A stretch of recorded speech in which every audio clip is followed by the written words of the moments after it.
Welcome to Shop Talk Live episode number 310. Today is the first episode of kind of a whole new thing here, and we're excited about it, and you'll see what we're excited about in a minute. Real quick, I want to let everyone know that registration has begun for Mike's design course, the 2024 cohort.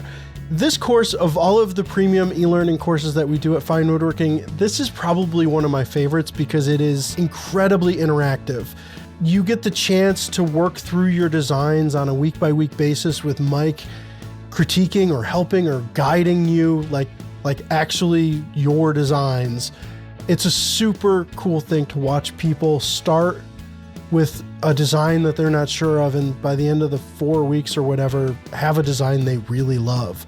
And if you're going to spend all of this time working on joinery and hand planing and milling lumber, you want the piece to look good at the end. So this is a really good chance to pick the brain of Mike and really start to dig into your design process and find your design voice.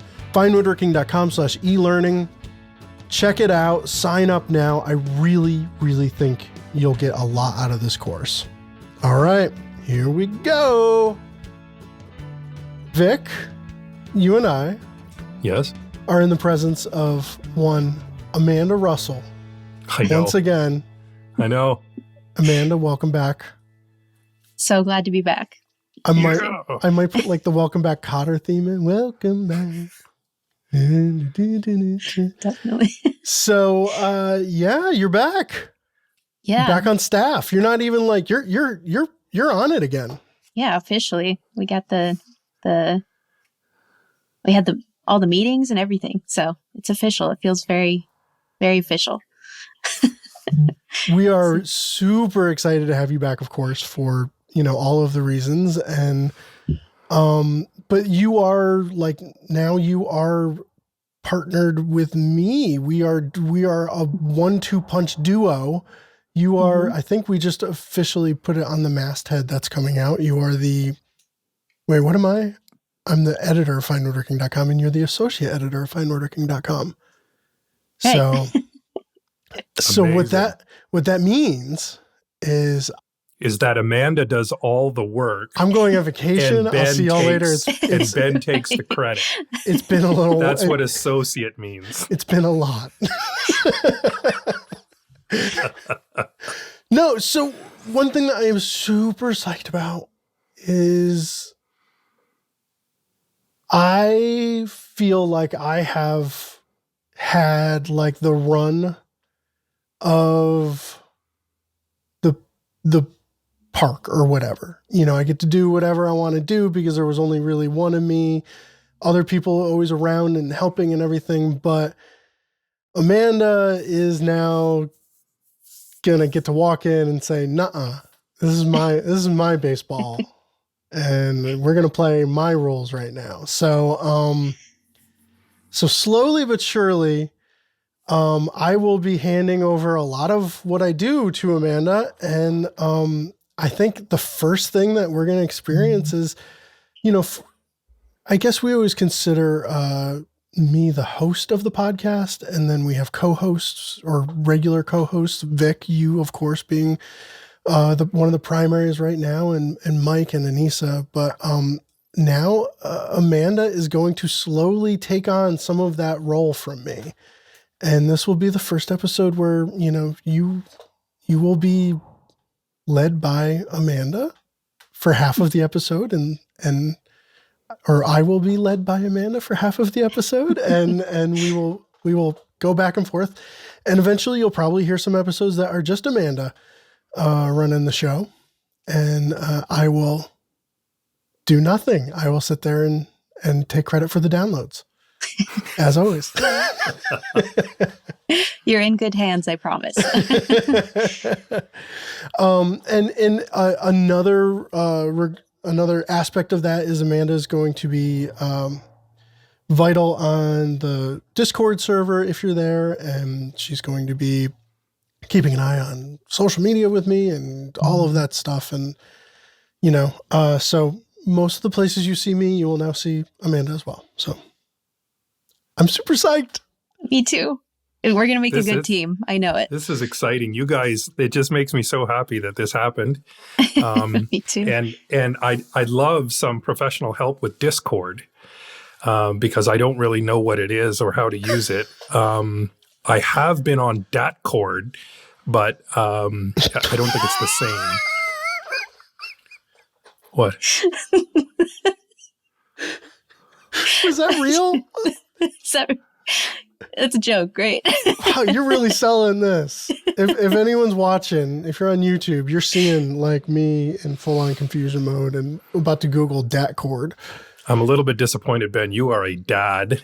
Oh, And that okay. means you should know a dad joke when it comes flying out. I thought so.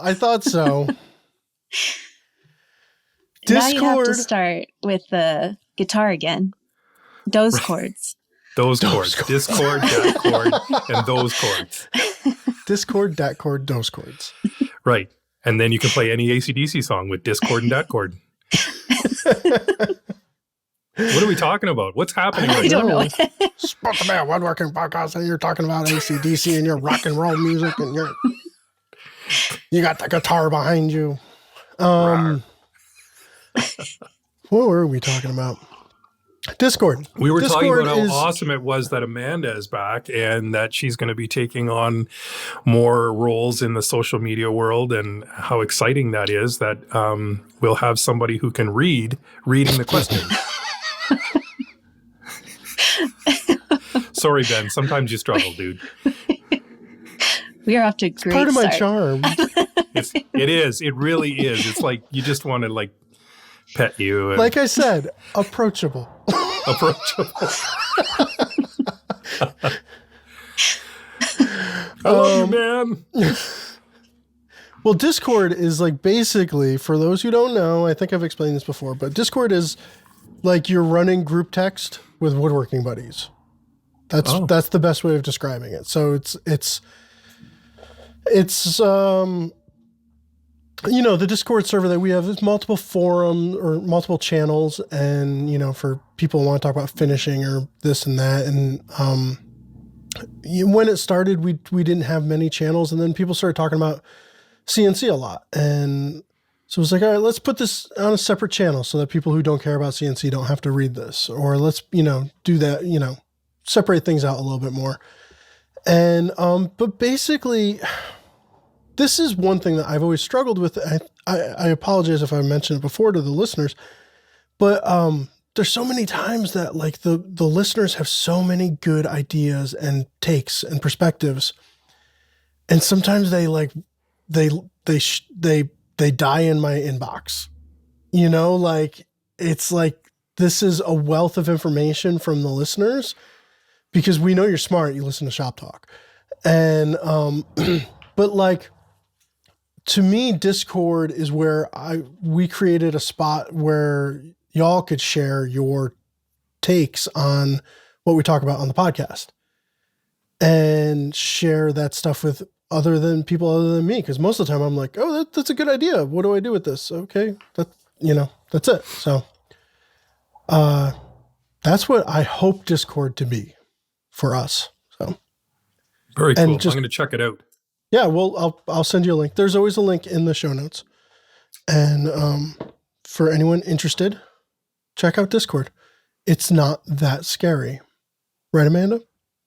It's not intimidating at all. I mean that seriously. It sounded sarcastic. It's not bad. It seems like it'll be a lot of fun. So Yeah. Well, Amanda, should we answer some questions? I think that's a great idea. I will ask the first question. Okay. Okay. So this one's from Steve. Often when I'm resawing boards, the thinner boards coming off the bandsaw bow, even though the original board was perfectly joined flat. If they were thicker, I could just flatten them on the joiner, but they're now so flexible that I cannot push them across the joiner without removing the bow. So they come out still bowed and just thinner. What is a good method to get them flat on one face for final thicknessing? I put this in here for you, Amanda. Oh, really? Oh, gosh. This is the one I was like, well, if I ask it, I don't have to answer first. Oh, that's why you put your name on that. That was the strategy. Yeah, I was like, absolutely asking this question. Backfired. I'll let Vic answer this first. Way to take control of the panel. That's good.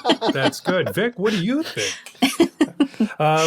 So it's a really good question, and it happens a lot, actually. And so whenever you're resawing, and of course it depends on the thickness that you're working with, but when you're resawing boards, what happens is you're actually releasing stress that is in that board. And so depending on what that board's life was like, if it was particularly stressful or if it had like a prevailing wind that was blowing on it during its entire life or whatever, you can get these really wild sort of built up stresses within the wood. And then as soon as you cut them into thin pieces, those stresses just let go. And then crazy stuff can happen. So, I think it depends. It depends on the thickness that we're talking about. And I don't think he mentioned how thick he was cutting. So the only thing I sort of have, in my experience, I've run into this when doing bent laminations, and I've run into this when sawing your own veneer. Like if you're gonna, and those, those can vary anywhere between, a 1/16 of an inch to, a 1/4 of an inch in some cases. And so I find the tool that I love to use is a thickness sander. And I know that not everybody's got one of those. And so sometimes that can be difficult, but I have one of those specifically because I was doing a lot of bent lamination work, and being able to reliably thickness a lamination that is really thin, because like a thickness planer is just not going to cut it. Well, no, that's not true. It will cut it, and then it'll explode and then it'll go all up the chute. So which you don't want. So and the other thing to keep in mind as well is that he makes the point that you can it sort of flattens itself out. You take material off and then it springs back up again. And so that's problematic only if you're not going to glue it to something else or to themselves. So in the case, of course, of a bent lamination, you're going to butter all those surfaces up. You're going to bend it over your form, and then you're going to clamp it into place, and then the glue will hold it in place, and you don't have to worry about it. The same is true with veneer. Without having any sort of indication of how thick he's talking, it's tough to give advice. But I've been successful, like resawing boards down to like finish out at 1/2 inch, let's say. And I resaw them heavier than that, to leave room, because inevitably there's always some kind of little bit of movement. So if it's super thin and you're worrying about it, then, a thickness sander is a great way to take care of that problem.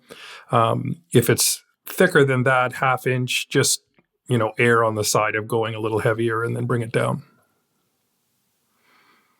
I think the worst case scenario would be if it was like a 1/2 inch, and maybe it's like a like a cabinet door panel or a box lid or something like that, where that board bowing could tweak everything out of place. Like even a frame and panel, that panel's held in place by the frame, but that panel is going to kind of push the door a little cattywampus. So like in my head, if you're resawing a 1/2 inch board off of 8/4 stock and it bows and you need it to be, 1/2 inch or whatever, that sucks. Like there's not much of an answer, like, cause you can flatten it out. Like Vic, when you're doing the drum sander, you it's being flattened out as it goes through, and that's fine. You're getting it to thickness, but something else is holding it in place, like you were saying. But if that board has to be flat and there's nothing structurally to hold it flat, there's nothing you're going to do at that point. I mean, of course, it depends how wide you're talking about, how long you're talking about, how much it's bowed, so many variables. But I mean, sometimes that board, just when you saw it apart, does not do what you want it to do. And that just stinks. Yeah. That was my thought too, is if he doesn't indicate how thin he's going, but if you're thin enough, you can just glue it to a substrate and rely on flatness for that. But there is one thought I did have, just depending on like what you're yielding material. I had a situation one time where I had this like quilted curly maple that I wanted to use for the front and back of like an exposed drawer, a drawer that was exposed on both sides of the table. And I was like, it was just, I can't remember the exact, I think I was going to just over like 5/8 of an inch. And it was just, I was not sure I was going to yield that amount. But there's this tip I learned in Understanding Wood by Bruce Hoadley. You can cut like an inch off of the end of a board that you're going to resaw. And you you cut like a fork in it, essentially. So you cut like, you hog out the middle of the end of that piece. And those forks will either go in or out, depending on the amount of tension that's in the board. Or stay, your hope is that they stay stable. But that will sort of like indicate what kind of tension is happening in the board. So I'll use that trick when I'm like really needing to yield a certain amount of material in something I'm resawing. This is why a man is back. That's a super cool trick. Wait, so just now, let's dumb it down for me. So you've got the end of the board. Let's say you've got a 8-inch wide board. You've got it at the bandsaw. Your guides are set at 8.5 inches or whatever, and you're just going to cut away a little bit of the end of the middle of that board. No. So you chop off a piece of it first, an inch long piece of material from whatever board you're cutting. And you take, if you're looking at the end grain straight on, you're hogging out like a piece in the middle. This is hard to explain over for people listening, but you essentially create a fork if you're looking down the end grain of that chunk of inch thick material. And when you waste out the middle, the ends of those, the remaining material will flex in or out. Okay. Does that make sense? Yeah. So you're basically, you're learning before you resaw if the board is going to go weird on you. Weird or not. Mm-hmm. Because you're can weakening kind of the anticipate. center. Yeah. I think you have to write a blog about this. I'm sorry. This is like mind bending and awesome. So yeah, I love that trick. That's a cool trick. Yeah. Hoadley. I'm looking over at my bookcase and I'm looking at my Hoadley book right now. And I'm like, I'm going to go find that because that's, I don't know if I've ever met anyone one of those who books. Nobody quotes Hoadley more than Amanda. That's kind of a weird thing to say about someone. But Vic, are you a Hoadley like? Oh yeah, I think like I use that book like a textbook. You do? Like okay. Oh yeah, 100%. Like that to me, that's the Bible of wood. Like if you need to know it, it's in there. If it's not in there, you don't need to know it. And I actually have a funny story about Bruce Hoadley. He was at a fine woodworking event because he was signing books. Do you remember this, Ben? Like it was at like Fine Woodworking Live. Oh my goodness, yeah. And this was before he passed. He was just sitting there, and the picture on the back of his book, he was like in his 40s, but he was not in his 40s when I met him. And so I picked up the book and I'm like, oh, I love this book.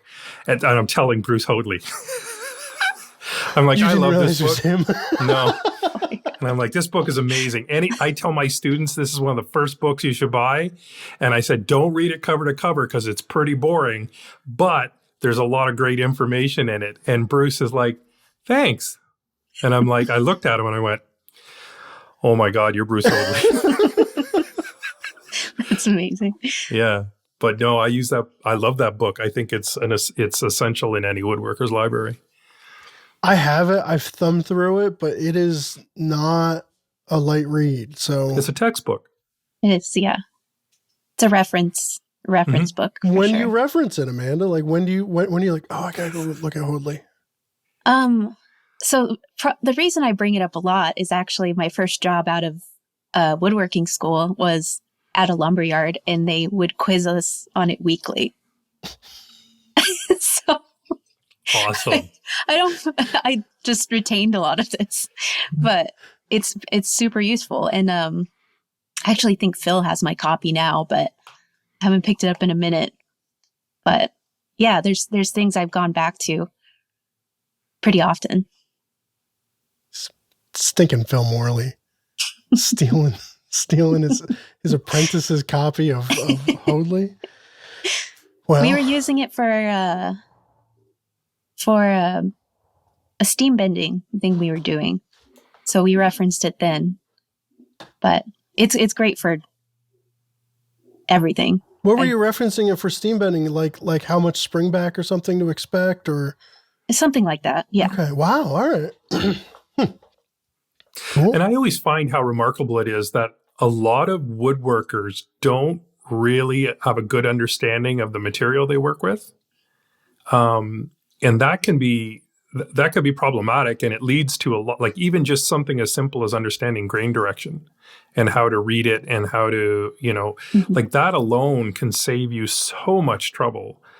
And understanding, like it sounds stupid, but like how trees grow and how, there's, you get differences and you can see them. You can see it in the boards as a result of some of the, like I mentioned about like if a tree has had like a prevailing wind blowing on it the whole time. Oh yeah, that was not a joke. Yeah. You can see it because like the pith is way over on one side and then everything else is over on the other side. And it's like, that's not a resaw board. Like that's just going to go boing.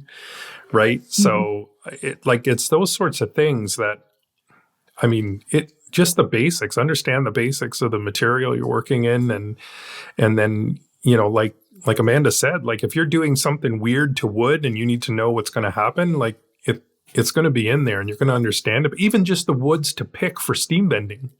Mm. Right. Right. Like we can, we know chair makers say, use this, use that, use this, but why? Why are they using that? Right? Don't take their word for it. Take Bruce Hoadley's word for it. That's almost why I stick to like almost everything I make is cherry or ash, because I feel like I still have so much to learn from those two woods. And like I can pick up a stick of cherry and read it immediately, because I know that particular wood. I know how it's going to hand plane. I just know what's going to happen to it. And when I go to other woods, it's just like, what is this weird thing I'm working with right now? And it's like, well, that's mahogany, dude. It's different. So I've never thought of it like that. Just mastering a species of wood. That's pretty awesome.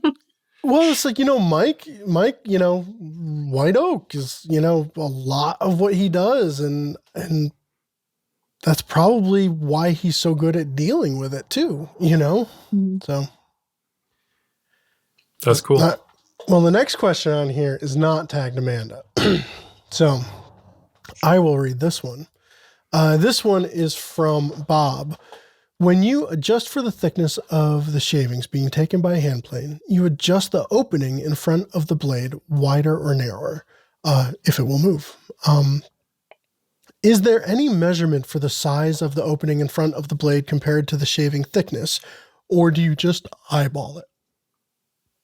So most block planes have an adjustable mouth.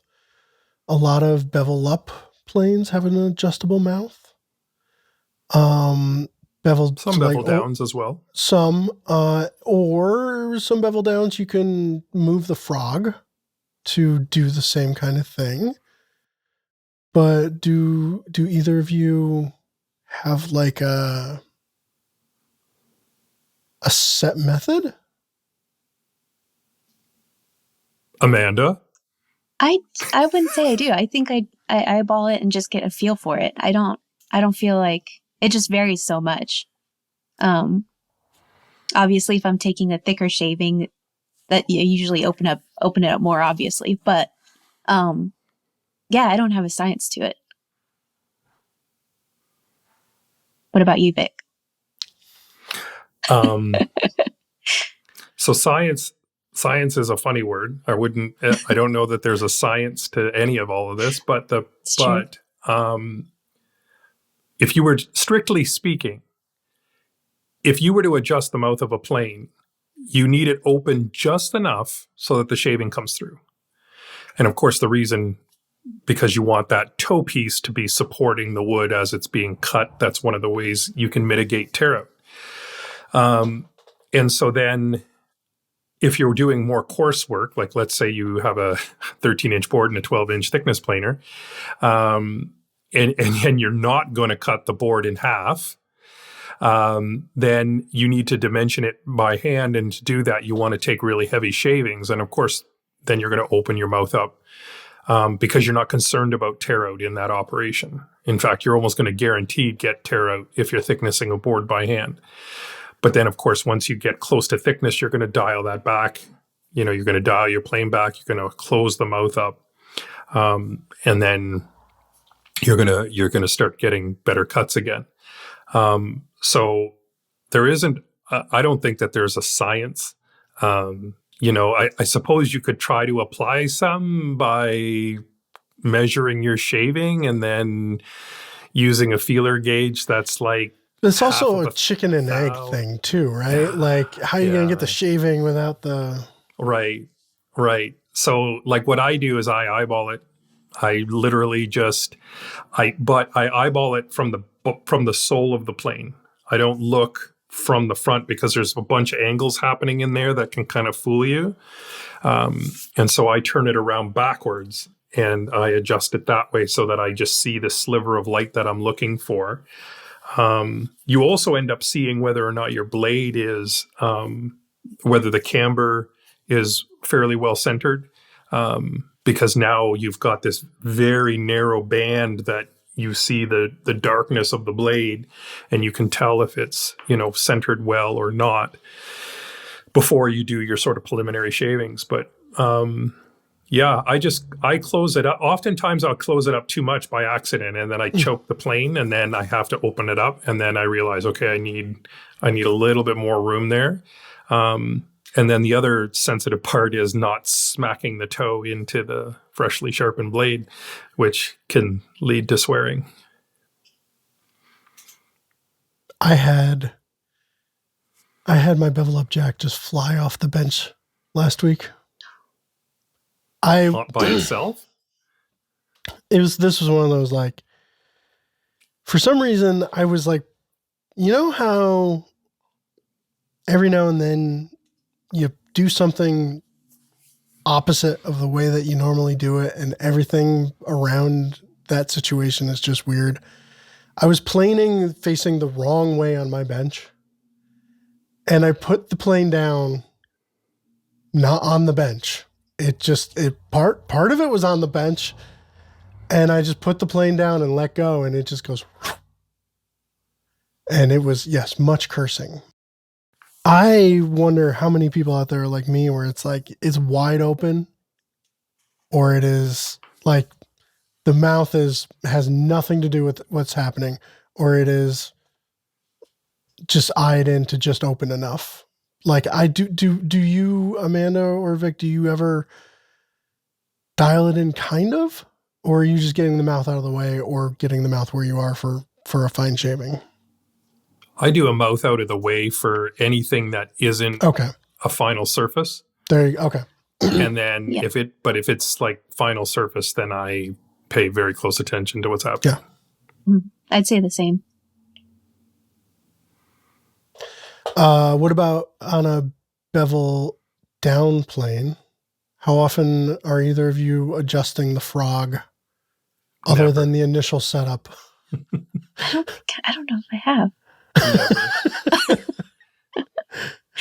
I think like once you flatten the sole and like do all that stuff, I put it where I think it's supposed to go, and that's it.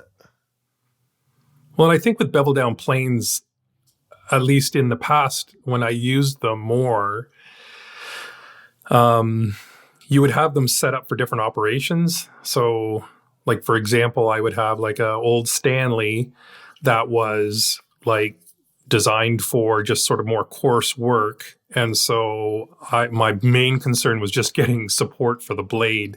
I didn't really care about the mouth opening. Whereas like a more premium plane or one that was more finely tuned would be set up to just do like fine work. But I mean, like you can really, like you can get a surprisingly thick shaving through what appears to be a very small mouth opening. And again, like you could try to quantify that by measuring and all that other stuff. And I'm sure there's somebody out there who has, and we just don't know about it, but we'll hear in the letters. But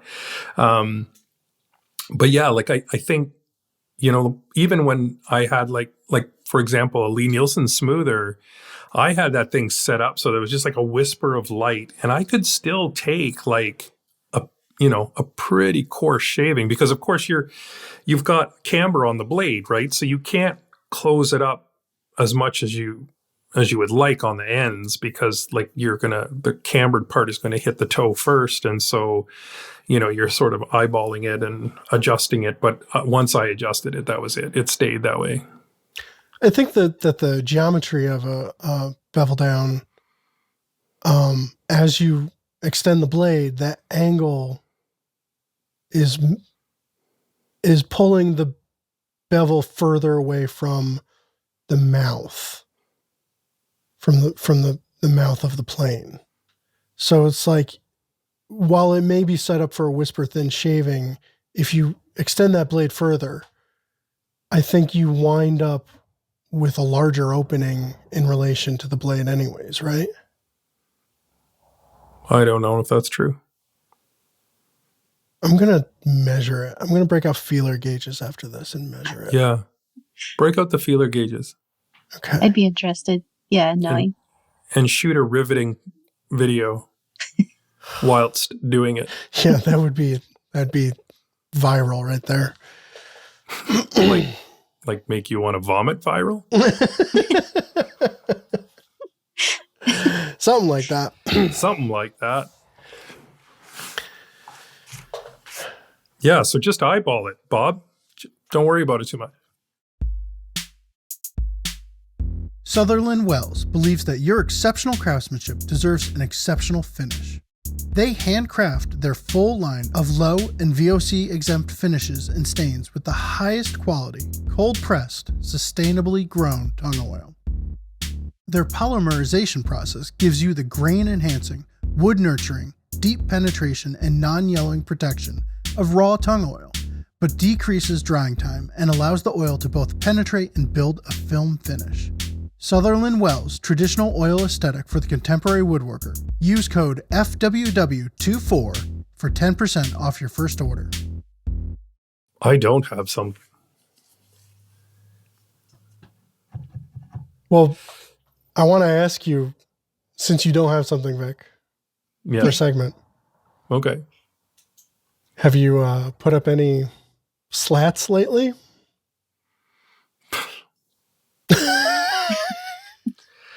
It seems like such a simple thing. And It always does. yeah, I mean, it's like, you got pieces of wood, and in between every one of those pieces of wood is a space, and like you just put them up, and then you realize that I'm assuming that the wall that this is going on is straight and plumb and level, and it was neither or either of those, and so we did this one. There's this bump out in our living room that houses a fireplace. And so we put the slats up. And So They- like Phil, in case people didn't see you on social media, so slats like this is an architectural wall in your house or something, Right. like a detail. Right. Yeah. Okay. So basically, what it is like 2-inch by 3/4 of an inch by 10 feet was how long they were to start. Wow.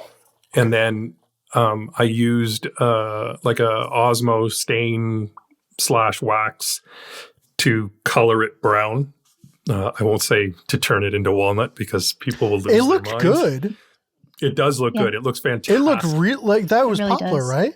Yeah, that was poplar. Yeah. That looked really good. I did price out walnut just for giggles, and wow.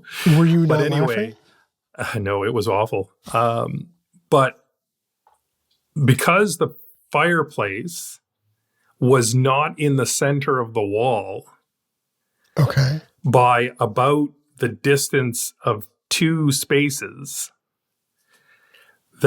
so my plan was like I had it all worked out with the math, right? Where it's like slat space. I figured out what the space had to be. It was 13.3 millimeters. So I made spacers that were 13.3 millimeters because then we could just start in the center and just space it. And it would come out at the right distance on the outside. All was going to be great. And then we looked at it and we were like, the fireplace isn't centered, which means that on one side of the fireplace, we were going to get like a big gap between the edge of the fireplace and the slat. And so everything had to get thrown out the window because what we ended up having to do was just figure out what the gaps needed to be along the fireplace so that both of the boards came to rest alongside the fireplace, and then a slightly different gap to get us back out to the walls in order to have them terminate where we needed them to terminate. Oh my gosh. So let's just say that when my buddy Scott, who is a Red Seal cabinet maker up here in Canada and has installed all kinds of trim and all that other stuff, I was very helpful that he was there because he was like, oh, we just need to do this, and this. And I'm like, okay, because Just tell me what you need me to do right now.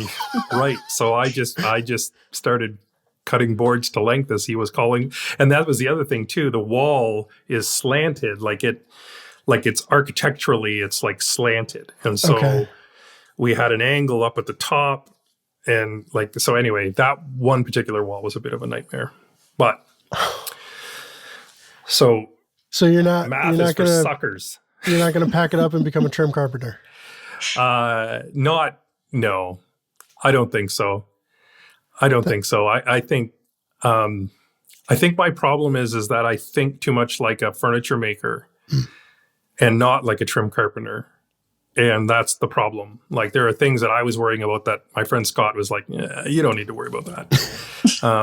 And so, yeah, like even like the wood being like a little janky, you know what I mean? Because they're just tiny little thin pieces of wood. They went all over the place. And I'm like, oh, I guess we can't use these ones. And he's like, and so you do, but you just, you fire your nails in at an angle to lock it in place and all that other stuff. And I'm like, oh, isn't that interesting? You could just put wood where you want it to go and nail it. Yeah, and just nail it in there. How cool is that?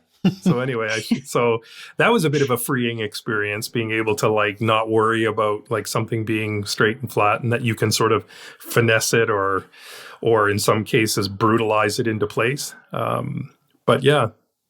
So that was my excitement this weekend. It was a lot of fun. It was good to work with somebody who knew what they were doing. I was sort of like, I knew what had to happen. I didn't know all the little tips and tricks that make that happen easily and quickly. So I learned a lot this weekend that had nothing to do with furniture making and everything to do with, woodworking, basically. Yeah, I did trim carpentry for about 6 months, and it's just an entirely different beast.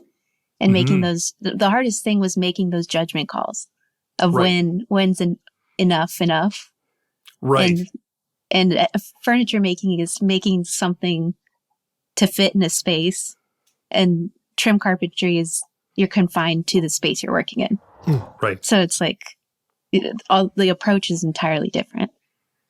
And you don't have control over those spaces. Exactly. You didn't frame the wall. You didn't put the drywall up. You didn't mud the wall. Like we ended up with like where the two pieces of drywall met horizontally. Normally, you feather that out to like, a fair amount with the mud. This person must have only had a 6-inch trowel because there was like, this big hump. And it's like, come on. Like, how do you fix that? You can't, and so you're stuck dealing with what you've got. But when the job was done, we looked at it and said, hey, this looks really good. There you go. And most importantly, Andrea was happy with it. So bonus. I could tell on Instagram you're putting a brave face on. You mean when I started using my ear defenders as coconuts? He's losing it. He's losing it. Yeah. Vic always turns to comedy when he's uncomfortable. That's why he's so funny on the show.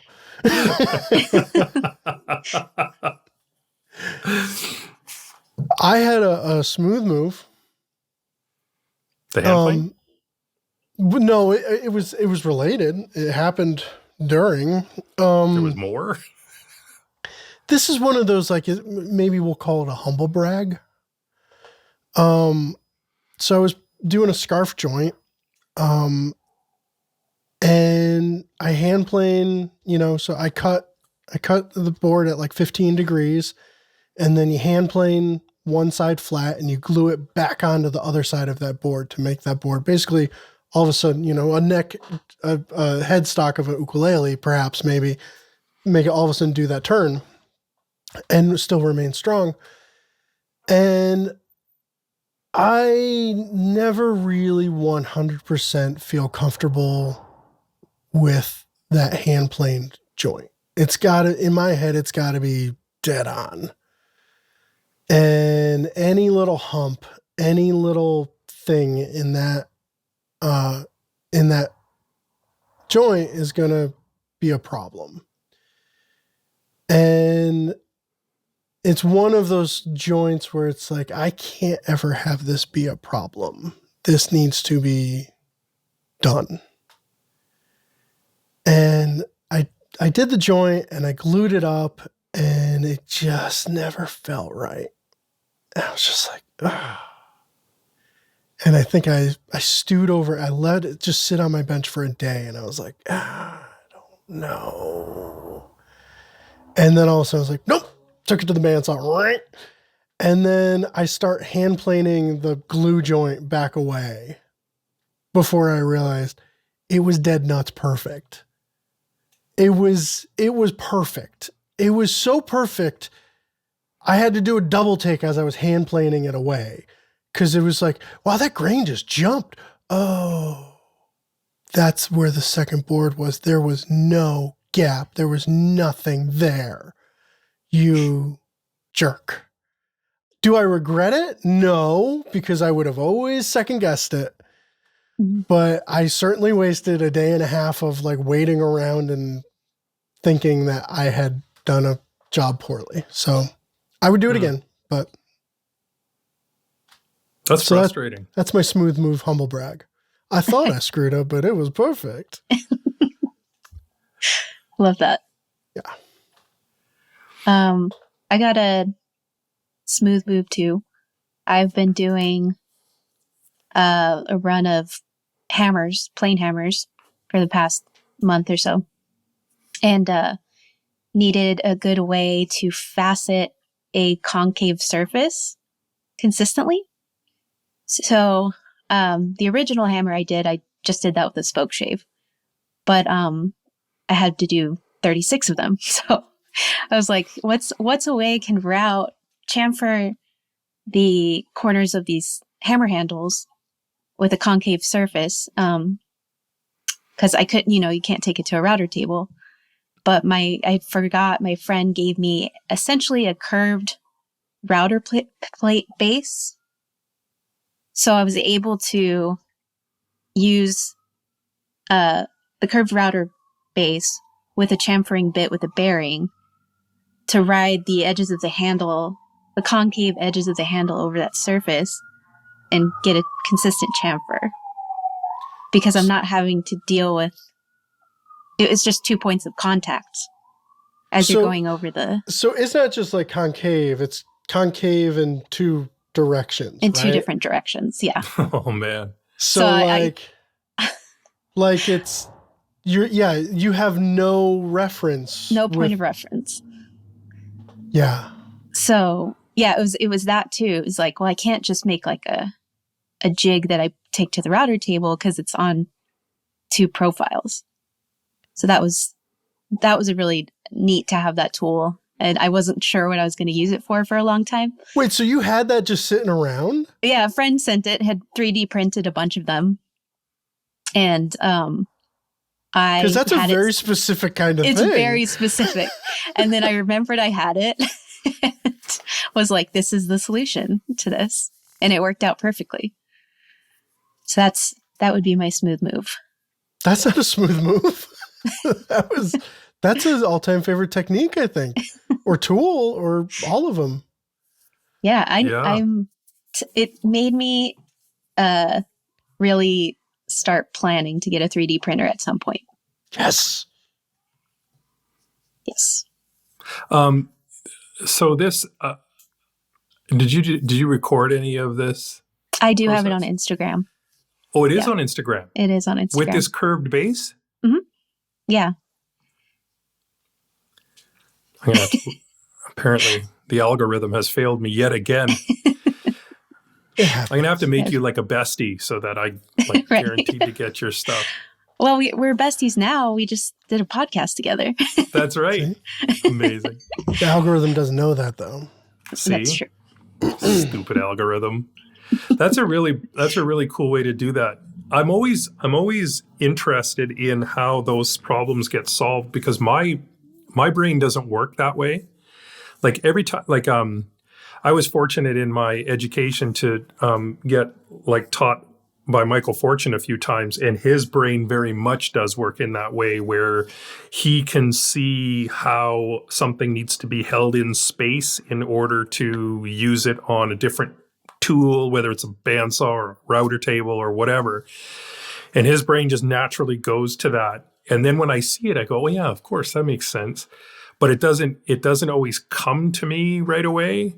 And I sit there scratching my head, and then I usually end up changing the design, which I don't do all that often because then all I would do is make cubist furniture. I really, I'd love to see that, and I'm going to go check it out because I think that's really kind of interesting how you can. I would have never thought to handle it that way. And I mean, you didn't either until you remembered, oh, I have this thing. See, that's what's crazy to me is remembering or even having the thing because that's kind of what a lot of luthiers do to do binding on especially the backs of guitars because the backs of a guitar are radius. So you don't have a flat reference to put the router on. So when I saw you post that thing on Instagram, I was like, why does she have a binding jig? That just blows my mind that you just had that lying around. Yeah. My friend, I don't know if I can do shout outs on here. Sure. Of course. He sells them. Yeah. Coffee Custom Builds is his handle, but he was, I believe, doing a production run of them. And I can't remember the original person that made it, but he's like, I can 3D print this for you. So it's a product he's selling. And I was like, yeah, I'll take one. Why not? It was originally being used for routing a roundover on the inside of a crest rail. So it's the same issue. Okay, yeah, you've got that weird 3D surface that that Very makes cool. sense. That's why it exists. I get it. Mm-hmm. Huh. What was his handle again? Coffee Custom Builds. Cool. I just thought of a smooth move. Is it too late? You can jump in with a smooth move, sure. and not a smooth move like Amanda's. Amanda's was like, yeah, that's smooth. Mine's like, you're an idiot. Smooth move. Okay. And so I have a guitar, an acoustic guitar made by Taylor, and they do this very annoying thing where they have a very low profile end pin that you attach a guitar strap to at the back end, because their battery pack is back there for the electronics of the guitar. And so like a regular, like you have to have like a special strap that will fit on this properly. And of course that is expensive. And so somebody very uniquely came up with this little adapter that allows you to sort of screw it onto there. And then you use this sort of a quick release system to take the strap on and off. It just like a locking pin. And so I was like, oh, this is super exciting. So I put that piece on, and then I had to change the strap button on the heel of my guitar neck in order to take the new pin so that it was also quick release. So I put the guitar at my desk has a guitar mat on it that I can work on my instruments here. Because you're civilized? Because you know what I mean? Like everybody's got one of these on their desk, right? Yeah, so, of course. But anyway, Ben's looking for his. Or do you use the beanbag style one? No, I actually have little MDF things that I cut out for that. Yeah. Okay, cool. So I unscrew, and this is the mistake. I used a cordless screwdriver because it's just a strap pin. Like I'm not worried about it. And so I back the screw out, take the existing pin out, grab the new one, and the screw with it. And I put some wax on it, because you always wax your screws. And I started to screw it in, and all I heard was the screw was larger than the original. And I cracked the heel of my Taylor. No. Oh. Are you okay? I'm still a little bit fragile about it. But Ben, I contacted our mutual friend here in Canada, the guitar fixer. Yeah. Right? And I said, what have I done? And he's like, oh, that's nothing. And so the trick is to... Wait, is this Ted? Ted, yeah, Ted Woodford. Name dropper? You didn't even name drop it. I name dropped it. Yeah. Well, I contacted him because he's a fellow member of the Hammer here. Yeah. And he said, yeah, don't worry about it. He said that happens a lot. He said, and so he told me, like, just thin down some PVA by about 20%, and put it in there. He said, like, never underestimate the wicking power. Like that glue will wick into that crack, and then just put a clamp across where the crack is, and no one will ever know it was there. The 20% is probably a very specific, perfect number too. Like that was probably sure 20%. Everybody needs to remember that right now. 20% is the wicking number right. for well, and I need to ask him which PVA he uses, because he uses one most of the time. He does? Yeah. Okay. Most luthiers are a one as opposed to two. Then that's what I'm going to use, because if I use like my ask him. But I will ask. Yeah. But anyway, so like that was one of those moments where it's like, I really should have known better. Yeah, but no. And like, because, I always tell people there's always time to drill a pilot hole the proper size. Right? Like there's no need to be cracking stuff. And here I go and do it to my Taylor. Like, what an idiot. The way you said that made me feel like your daughter's like, my dad always says there's always time to drill a proper pilot hole. And all of her friends are like, what? I used to get that a lot as her father. Her friends going, what are you talking about, Mr. Tesla? I'm like, never mind. It'll make sense in about 30 years. All right. Next one on the list is not tagged for Amanda to read. And we're gonna fly through them, I think. This one is from Mitch, who is an Instagram buddy of mine. He's a very, very talented luthier who builds, like, I think strictly upright bases. I love how there's people in the world who build upright bases. That is so That's cool. what they do. So Mitch asks, I'm hosting an instrument maker restoration workshop in my shop this summer. I have lots of space and budget. We need to build an additional 8 to 10 benches. These do not need to be incredible everyday benches, but something sturdy and useful for a week. There's a chance this workshop will happen every summer, so having something I can knock down would be great too. The minimum dimensions are something similar to those generic workbenches from Harbor Freight or Grizzly, say 2 foot by 4 foot. Do you have any recommendations? Could be a quick and cheap build or an easy to assemble kit. Yeah, Vic, you've built a couple of knockdown benches recently. Nicholson.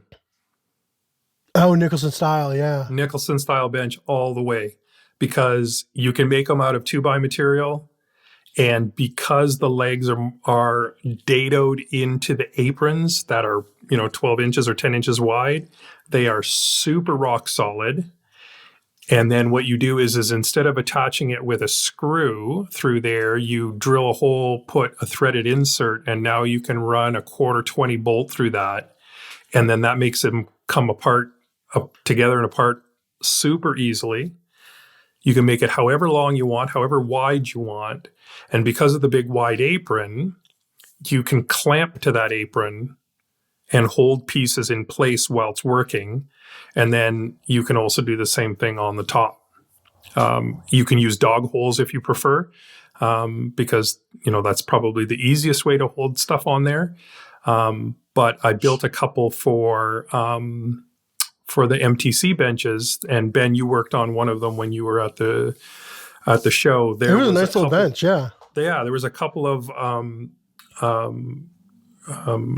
MDF aprons. Aluminum extrusions on the front, T-track. Was and that there? allowed you to basically put a piece in and then lock a clamp on there, and then now you can like spoke shave and do whatever you want. And so with guitar making and stuff, I know like a lot of times it just needs to be a nice flat surface, but it's also nice to be able to work on the horizontal or on the vertical.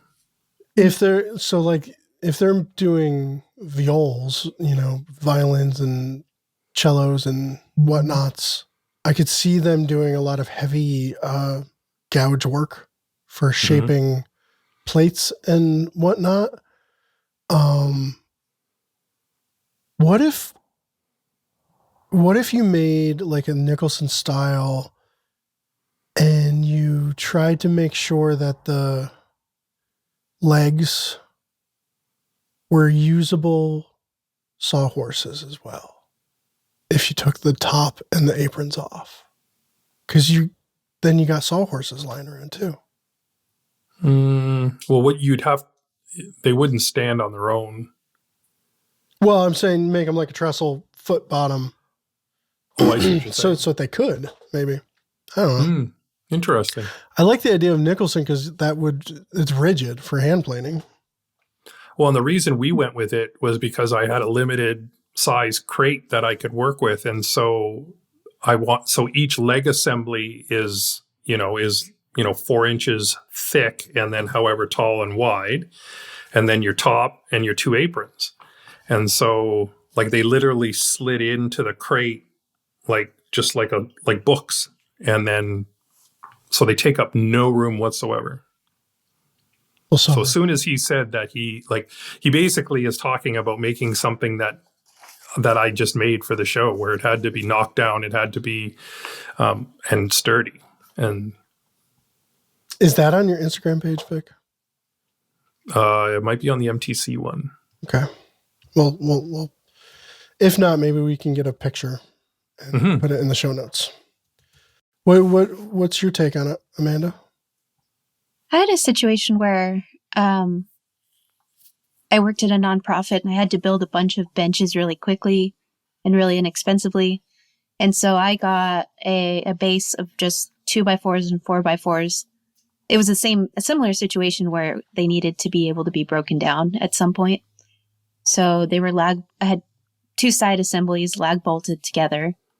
And then I used this stuff, and I'll probably butcher the name of this, but it's called babuche, which is a German architectural laminated beam. So it's like this beech. It's spelled Baubuche. And it's laminated veneered beech. You can get it whatever thickness, and you can get it like 24 inches wide. So I got a 12-foot beam, cut it into 4 tops, and it's super flat, super heavy, and stable. So it makes like a great bench top. And then I just drilled dog holes in those, and it worked pretty well for like a quick bench. Where'd you buy that? Yeah.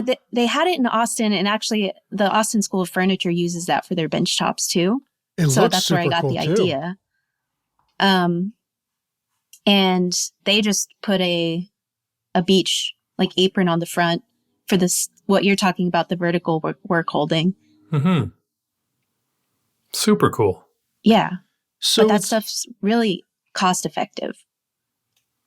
And too. It gives you a lot of mass too, I'm sure, like just right off the bat. They were super heavy. What are they actually designed for? It's architectural. It's for, they use them as like flooring.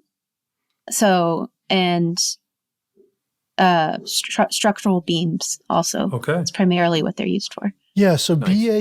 Baubuche.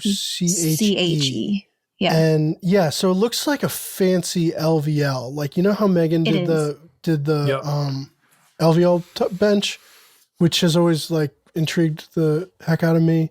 This looks like like the Danish twist to it. It's just like a little cleaner. Yeah. Right. It's like the Baltic birch of LVL. Of LVL. Yeah. Very cool. That is cool. I like that. Yeah. The Nicholson bench is a really smart solution.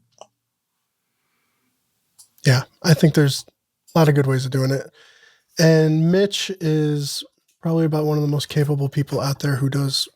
I'm pretty sure he has 32 hours in his day, so he'll knock them out.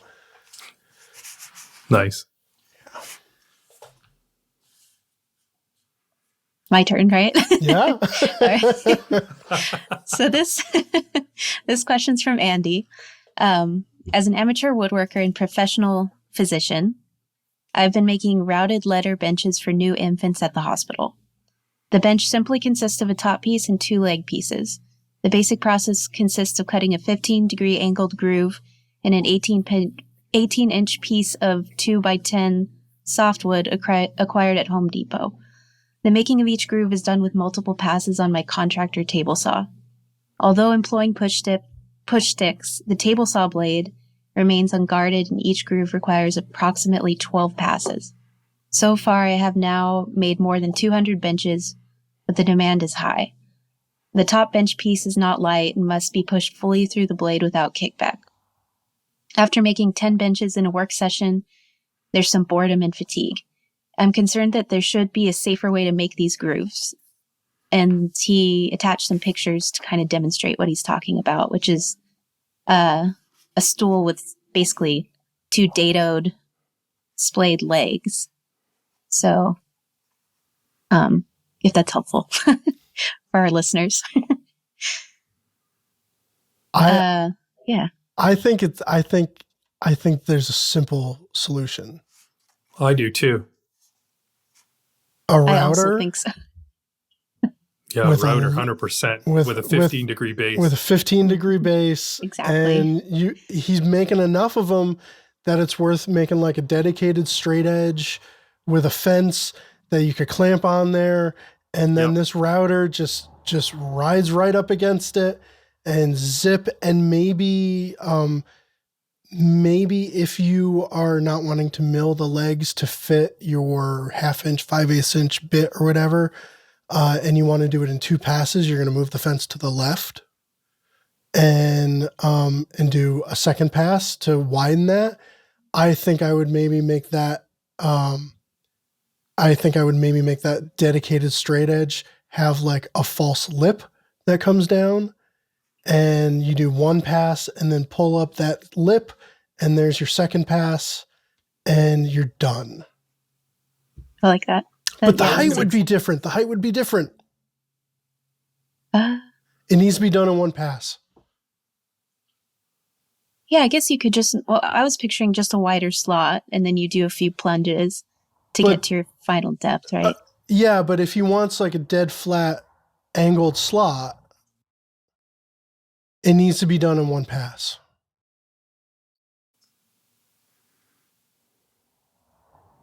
Without lowering the bit, and if you're making that many, I think the goal would be to do it in one pass. So, get a large router and a 3/4 inch bit and have at it. I was thinking you could do it in a very similar manner, except use a guide bushing. Guide bushing, for sure. Okay. Because then if it does need to be bigger for whatever reason, then you can use the guide bushing to control, as opposed to like, having a different fence. So basically you would just make this like slotted jig that uses a guide bushing. You win. That's, super smart.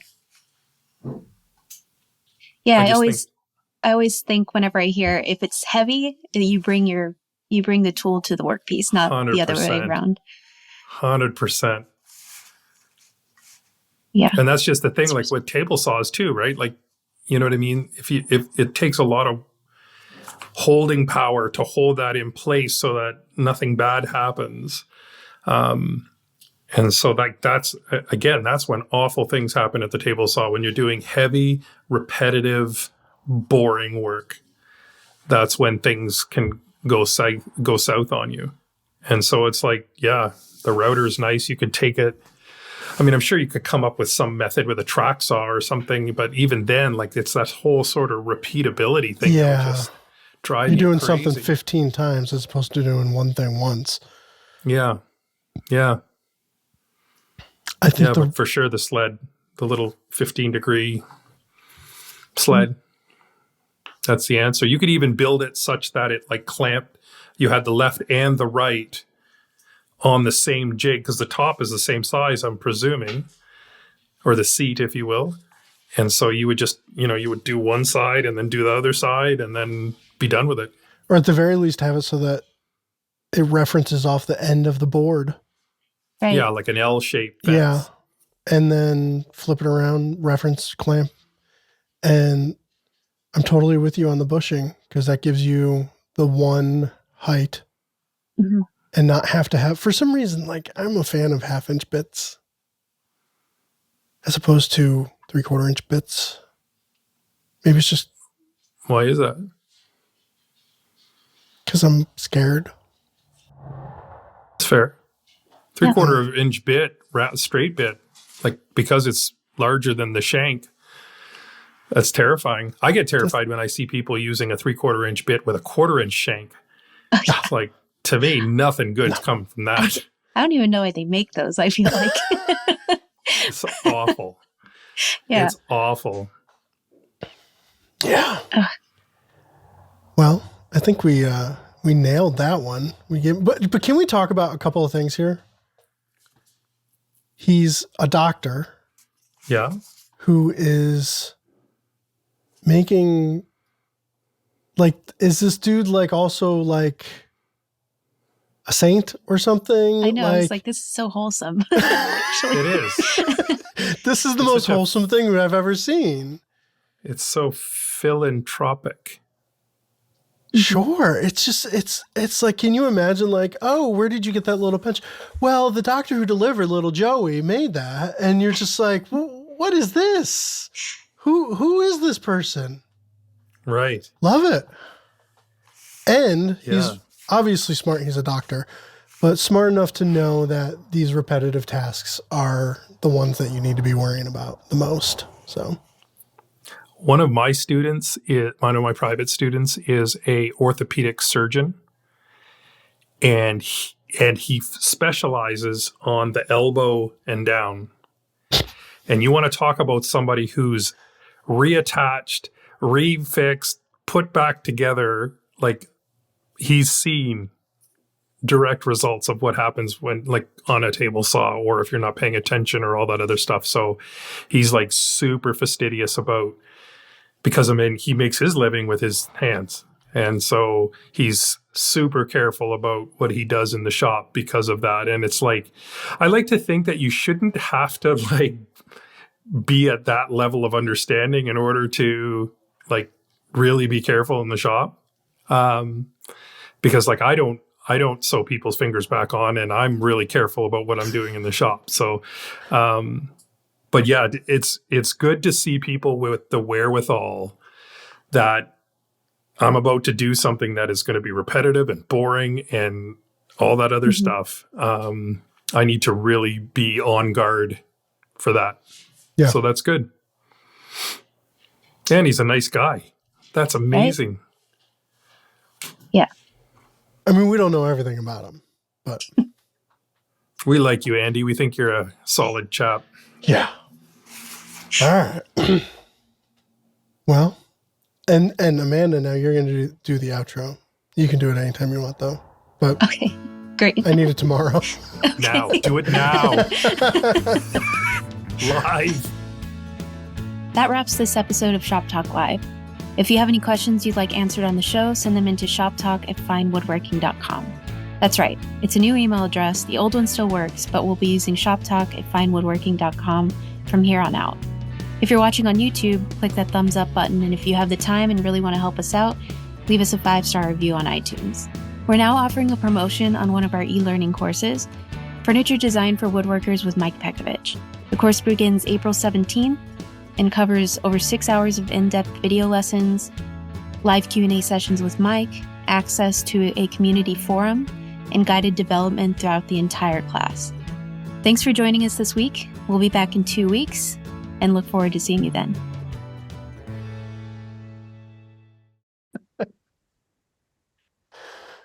You're not going to play the Doom back for us? Well, I can. I can actually, if you like, I can record an opening. I bought this in Turkey. Hang on. Wait, no, what is it?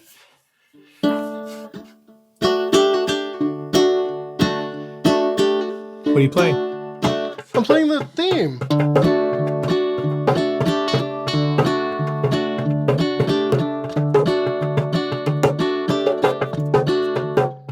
Are you going? I was. Okay.